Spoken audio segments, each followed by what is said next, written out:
If you're a golfer who struggles with a cupped left wrist at the top of the backswing, maybe you hit some big slices or some really high shots. I'm going to show you in this video everything you need to do to be able to turn that cupped left wrist to a flat or bowed left wrist in there. Everything from setup to drills you can do, even what you need to do in the backswing to do that. So I'm Jonathan Chown with JChownGolf. Let's get right into it. So just like we said in the intro, if you're a golfer who has a cupped left wrist to the top of the backswing, I'm going to show you everything you need to do to be able to have a natural flat or slightly bowed left wrist, because we know if we manage our wrist angles, we're going to be managing our club face, and then we're going to be managing how our club moves in a downswing efficiently. So if you struggle with your high shots or your slice shots, this will be really, really good information for you. Now, the most important thing here is making sure your hand position at setup is in the right spot. So let's assume we've got a standard grip here, so 2.5 knuckles on the left hand. If we're sent up to the golf ball and my hands are very level and very much in line with the golf ball, this is a very common fault here for wrist angles. You're going to see how I've naturally preset a cup in my lead wrist. I've naturally got it just from my setup here. Now, if everything stays the same from this position as I swing back, you're going to see how I've naturally got a cup in my lead wrist from doing nothing else. So we can see we would want to take that out of it. We want to be making sure that instead of our hands being level with the golf ball, we need our hands to be inside the left thigh here. When they're inside my left thigh, you can see me just move my hands forward, already that cup has gone out of my lead wrist. So now I've got a flatter lead wrist. So again, if everything stays the same from there, we can get up to the top of the backswing in a nice position.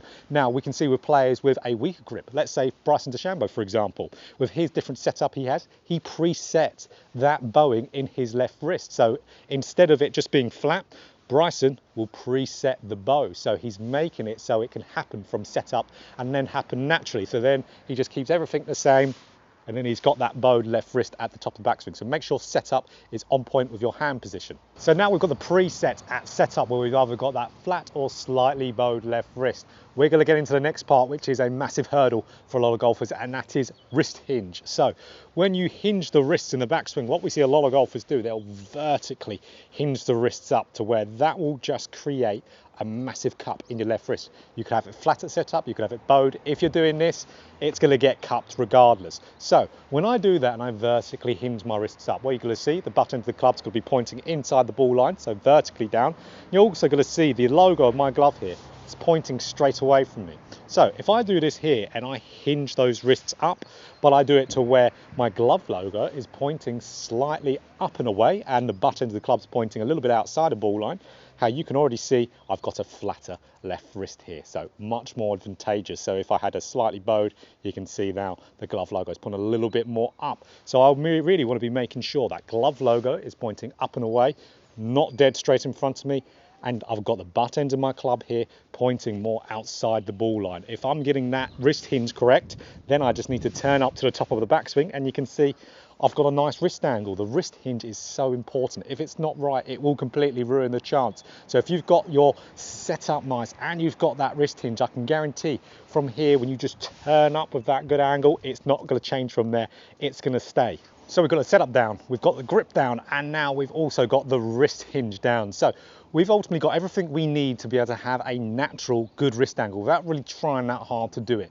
But here's a good drill we can do to really reinforce the things we just talked about. And all we need is a coat hanger and we need our golf club. So all we do is we grip this coat hanger up our left hand on the left hand side of the golf club. Now, this is going to give me feedback for the setup and for the swing. So the best drill we could possibly do to make sure it's happening early and staying there. So if I'm setting up, let's say I'm setting up to this golf ball here.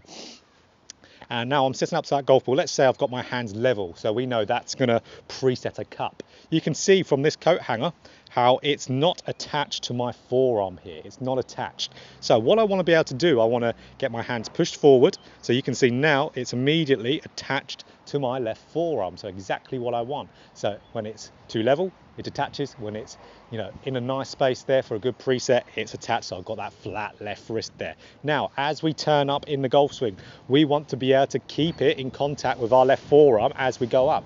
That's going to ensure we've got a good wrist hinge here. You can see buttons of the club pointing outside ball line. You can see the glove logo pointing up and away. So if we do the opposite, where button ends of the club points inside ball line, glove logo points away from me there, you're going to see how this is now detached from my forearm as well. So just keeping this in there is going to encourage all the good movements from there. Then we can just turn up to the top of the swing, maintaining contact between this and there the whole time, and then we can keep that even on the downswing. We can have the option of even keeping it there on the downswing to make sure we're maintaining it in the downswing. So let's just hit a couple shots doing that, just making sure it's touching my forearm at setup and continuing to maintain contact with this hanger the whole way through.